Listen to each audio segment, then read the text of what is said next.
Perkenalkan, nama saya Sherina Agustina Margareta Pasaribu dengan NIM 11S25010. Di sini saya akan menjelaskan ModSim 2026 dengan tugas P1 dan di latihan. Di sini di advance bisa kita lihat ada closure, kode introspection, decorators, dan exception handling, generators, lambda function, list comparisons, map filter reduce, multiple function arguments, parsing CSV files, partial function, dan regular expression, serialization, dan sets. Oke, di sini saya akan menjelaskan pada codingan yang pertama itu closure.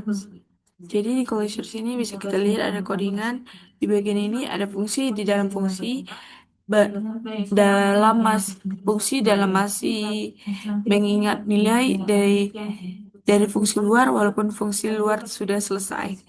Dan selanjutnya itu pada code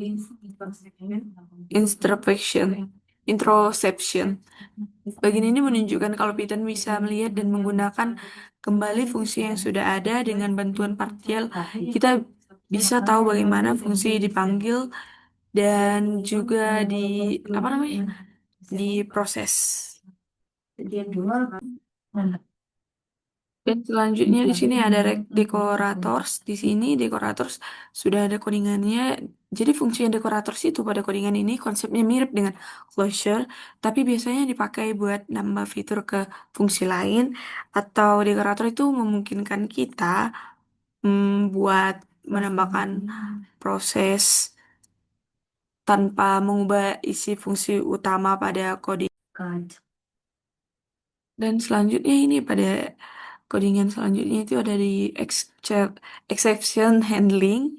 Di sini bagian ini kita punya data aktor dalam bentuk dictionary atau kamus, fungsi get eh, underscore class underscore name terus buka kurung dan tutup kurung dipakai buat ngambil nama belakang dengan cara memisahkan string nama. Kalau terjadi error, konsep exception handling dipakai supaya program nggak langsung mati atau supaya program nggak langsung berhenti juga, makanya program tetap jalan dan bisa menampilkan nama belakang aktor dengan aman. Lalu pada codingan selanjutnya itu pada generators. Di sini bisa kita lihat, jadi fungsi generator itu atau Fibonacci di kode ini, aku itu buatnya buat fungsi Fibonacci berfungsi sebagai generator buat menghasilkan deret Fibonacci di awal fungsi atau dua variabel A dan B yang diisi angka satu, ya seperti ini A, B sama dengan 1,1 itu adalah angka Fibonacci. Lalu terus itu ada while. Di sini bisa kita lihat while satu. Jadi di awal fungsi itu ada variabel A dan B itu kan satu-satu. Terus juga ini awal angka ada dari Fibonacci. Terus di while-nya itu artinya perulangannya jalan terus tanpa batas di dalam loop. Ini aku pakai yield A dibuat ngeluarin suatu angka Fibonacci setiap kali fungsi dipanggil tanpa menghentikan fungsi. Setelah satu angka dikirim dari nilai A ini, eh, buat ngeluarin satu angka Fibonacci setiap kali fungsi panggil tanpa menghentikan fungsi. Setelah satu angka yang dikirim itu, nilai A dan B diupdate pakai rumus Fibonacci kayak seperti A tambah B, seperti di sini. Itu adalah rumus Fibonacci, yaitu hasil penjumlahan dua angka sebelumnya di bagian bawah. Kode ngecek apakah Fibo itu benar generator. Kalau iya, program bakal nampilin pesan dan mengkonfirmasi. Lalu generator dijalankan pakai for dan hasilnya ditampilin satu persatu biar nggak infinite. Output dibatasi cuma sampai 10 angka Fibonacci pertama pakai counter dan break juga.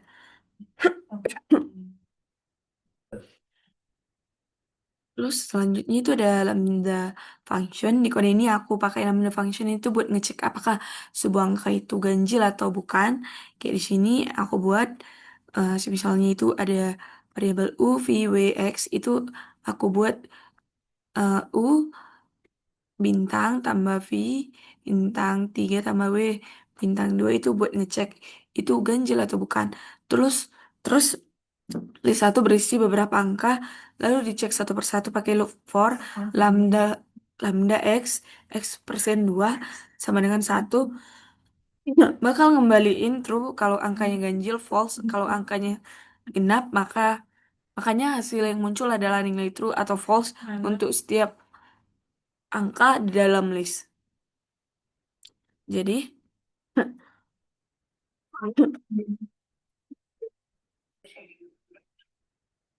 lalu selanjutnya ini saya akan ke list comprehensions. Di sini ada 3 baris dari codingan tersebut. Jadi di bagian ini aku pakai list comprehension buat bikin list baru dengan cara yang lebih singkat. Awalnya ada list numbers yang isinya campuran angka positif dan negatif. Terus aku bikin new list yang cuma ambil angka positif aja. Di dalam list comparison session ini, integer x dipakai buat ngubah angka jadi bilangan bulat. If x sama dengan if x if x lebih besar dari 0 dipakai buat nyaring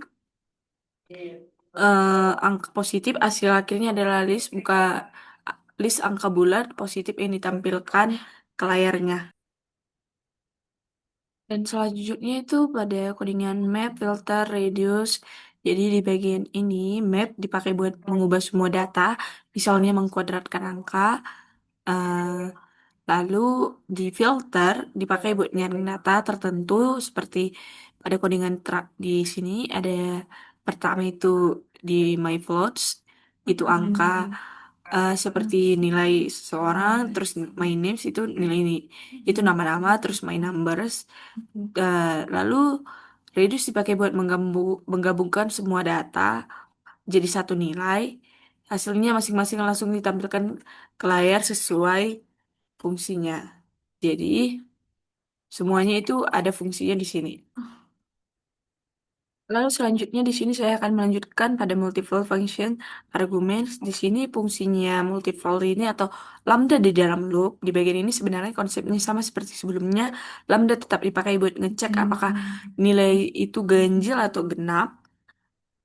Lalu hasilnya ditampilin lewat loop. Bagian ini nunjukin kalau lambda itu bisa dipakai berulang-ulang dalam perulangan tanpa bikin fungsi yang sangat panjang, ribet, dan rumit. Dan selanjutnya di sini ada parsing CSV files. Di sini kita baca file CSV itu pakai modul CSV, program membaca file baris demi baris, lalu menulis ulang ke file baru. Hanya data dengan nilai kolom pertama lebih banyak 50 yang disimpan. Ini contoh sederhana parsing CSV yang sering dipakai buat data processing. Jadi di sini buat data processing bisa digunakan juga CSV files. Lalu selanjutnya pada partial function ini gunanya pada partial function di sini ada fungsi function buka kurung tutup kurung dengan 4 parameter, lalu digunakan partial buat mengunci 3 parameter pertama. Jadi saat fungsi dipanggil lagi kita cuma perlu ngisi 1 parameter aja. Ini bikin pemanggilan fungsi jadi lebih simple, singkat, dan lebih rapi juga. Punya terbang. Oh iya, tengok dulu berapa ini. Jadi di sini saya akan jelaskan tentang eh tentang regular expression. Jadi gunanya ini di sini ada bagian ini untuk menunjukkan bahwa kalau Python itu bisa melihat dan menggunakan kembali fungsi yang sudah ada. Dengan bantuan partial, kita bisa tahu bagaimana fungsi dipanggil dan diproses juga bagaimana selanjutnya. Lalu selanjutnya ada serialization. Di bagian ini kita bekerja dengan JSON, fungsi add underscore employee dipakai buat nambah data, nama, dan gaji ke dalam data JSON. Data JSON diubah dulu ke dictionary pakai JSON buka kurung floats. lalu ditambah data baru dan diubah pakai ke JSON, pakai JSON dumps, dan selanjutnya itu ada sets. Di sini ada dua list nama, kayak yaitu Jack dan John. Atau Jack, John, Eric, atau John dan Jill. Yaitu bisa kita buat di sini ada variabel A dan B. Kedua list ini diubah menjadi jet setup supaya bisa dibandingkan, supaya difference dipakai buat ngambil data yang ada di set A, tapi nggak ada di set B. Hasilnya adalah nama yang unik dan kedua tidak sama pada kedua list. Lalu selanjutnya itu kita ke basic, ada basic operators. Pertama saya mendefinisikan itu X itu objek dan Y itu juga objek di sini. Kemudian saya mengalihkan objek menggunakan operator. Itu ada X underscore list, terus Y underscore list. Terus kode ini membuat list yang berisi objek yang sama sebanyak 10 kali. Selanjutnya saya menggabungkan dua list menggunakan operator plus seperti di sini. Uh, Kode ini membuat list yang berisi objek yang sama sebanyak 10 kali. Lalu ada big underscore list sama dengan x underscore list tambah y underscore list. Fungsi len digunakan untuk menghitung jumlah data dalam list. Jika jumlah data sesuai, dan maka Python mencetak pesan kayak seperti almost there atau great. Terus selanjutnya di sini ada basic string operation. Ya, pertama saya mendefinisikan sebuah string itu S sama dengan string R ourselves. Kemudian saya menghitung panjang string menggunakan len, buka kurung, dalam kurung, buka kurung. Saya mencari posisi huruf menggunakan indeks, buka kurung, tutup kurung. Saya memotong string menggunakan switching. Lalu saya mengubah teks menjadi huruf besar dengan upper dan huruf kecil dengan lower. Dan semua operasi ini digunakan untuk memanipulasi teks dalam Python. Dan selanjutnya pada classes and object ini seperti contoh yang sudah saya berikan pada sebelumnya, begitu juga pada classes dan and objects. Ini kalau itu di sini ada condition. Di sini gunanya kondisi itu pertama saya mendefinisikan beberapa variabel angka, eh, seperti first array ada 1, 2, 3 dan second array itu 1, 2. Kemudian saya menggunakan kondisi if di sini sebagai number sama dengan 1 bisa jika kondisi bernilai benar maka perintah di dalam blok if akan dijalankan. Karena semua kondisi terpenuhi, maka angka 1 sampai 6 dapat ditampilkan ke layar. Dan di sini ada selanjutnya itu ada dictionaries. Di sini pertama saya buat dictionaries itu ada John, Jack, dan Jill. Dictionary itu gunanya untuk menyimpan data dalam bentuk key dan value. Kemudian saya menambahkan data baru kayak seperti sini, fanbook, Jack. Lalu saya menghapus eh del penbooknya itu dan Jill. Terus kemudian Peter kemudian mengecek apakah Jack ada di dictionary dan memastikan Jill sudah dihapus. Selanjutnya itu ada di function. Pertama saya mendefinisikan sebuah function itu di seperti ini, def list underscore benefits. Itu function ini berisi daftar manfaat penggunaan function. Setiap manfaat disimpan dalam list. Kemudian function lain digunakan untuk mencetak manfaat tersebut satu persatu. Function lain digunakan untuk mencetak itu, lalu membuat kode menjadi lebih rapi, terstruktur, dan dan mudah digunakan ulang. Lalu selanjutnya di sini ada Hello World. Pertama pada baris pertama itu ada print Hello World itu, di sini print Hello World itu baris ini menggunakan bawaan Python yaitu print. Fungsi print itu berfungsi untuk menampilkan teks atau data ke layar atau konsol. Lalu fungsi teks Hello World itu adalah string yang ingin ditampilkan. Program ini bisanya digunakan sebagai program pertama untuk memastikan Python sudah terinstall dan berjalan dengan benar. Ketika kode dijalankan, hasil yang muncul di layar adalah Hello World, ya seperti sama yang saya tuliskan pada codingan tersebut. Dan selanjutnya di sini ada pada list. Pertama saya membuat beberapa list itu kosong seperti ini, numbers dan string. Terus saya masukkan names, itu ada namanya John, Eric, Jessica. Numbers ini menyimpan angka, string itu untuk menyimpan teks, names berisi tiga nama. Kemudian saya menambahkan data ke list menggunakan append numbers append 1, ini append 2 dan append 3. Terus fungsi append itu digunakan untuk menambahkan data ke akhir list. Selanjutnya saya mengakses data menggunakan indeks second second underscore name sama dengan names 1. Karena indeks list dimulai dari 0, maka indeks 1 berarti data kedua yaitu Eric. Hasil yang ditampilkan adalah list angka, list teks, dan nama kedua. Gunanya loops, dan selanjutnya itu ada loops. Gunanya loops, pertama saya membuat list angka ini seperti yang saya buat. Lalu kemudian saya menggunakan for loop untuk membaca satu persatu angka.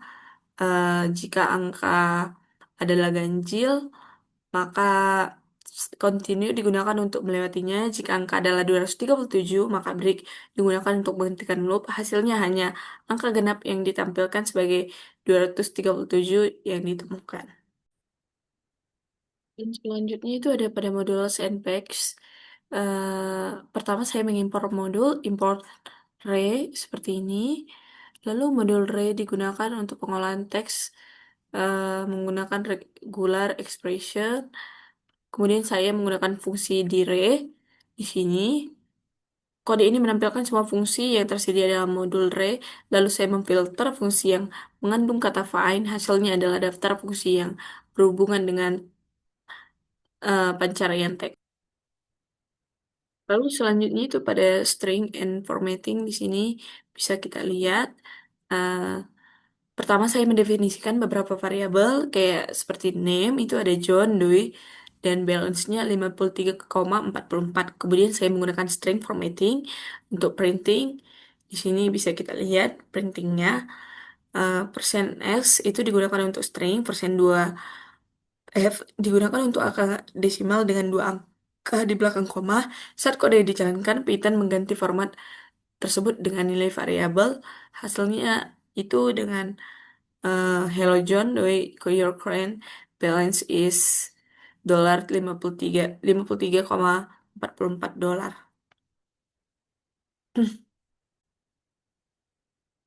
Lalu selanjutnya di sini ada variables and types. Pertama saya mendefinisikan beberapa variabel. My string sama dengan hello, my float sama dengan 10,0, my int sama dengan 20. Lalu my string digunakan untuk menyimpan data bertipe string atau teks. My float digunakan untuk menyimpan angka desimal. My int digunakan untuk menyimpan angka bulat. Selanjutnya digunakan kondisi if. If ekstensi my string str, kode ini mengecek apakah my string bertipe string menggunakan fungsi existence. Jika kondisi bernilai benar, maka Python akan mencetak nilai variabel tersebut. Hal ini sama dilakukan untuk my float dan my int. Saat dijalankan hasilnya adalah string titik dua hello dan float sama dengan 10 juta dan integer sama dengan 20. Sekian dari presentasi saya. Terima kasih. Sama.